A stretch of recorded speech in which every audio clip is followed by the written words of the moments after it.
खारघर शहरात किरकोळ कारणावरून भर रस्त्यात 10 ते 15 सीआयएसएफच्या जवानांनी डॉक्टर श्रीनाथ परब यांच्यासह कुटुंबियाला मारहाण केल्याप्रकरणी खारघर पोलीस ठाण्यात गुन्हा दाखल करण्यात आलाय।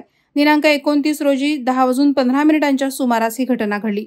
खारघर शहरातून आपल्या इनोव्हा गाडीतून सेक्टर 12 प्रमाण हॉटेल येथून जात असताना सीआयएसएफच्या जवानांना घेऊन जाणारी बस क्रमांक MH03 EG 3140 यांनी परब यांची गाडी उजव्या बाजूने दाबली। अचानक अंगावर येणारी गाडी परब यांनी कशीबशी सावरली आणि पुढे बस चालकाला याबाबत जाब विचारण्यास सुरुवात केली। यावेळी बसमधून सीआयएसएफच्या संजीव नावाच्या जवानासह 3 ते 4 जवान खाली उतरून त्यांनी थेट श्रीनाथ परब यांना शिवेगाळ करून मारहाण करण्यास सुरुवात केली। हे भांडण सोडवण्यास गेल्या श्रीनाथ परब यांचा भाऊ प्रसाद परब यांना देखील मारहाण केली।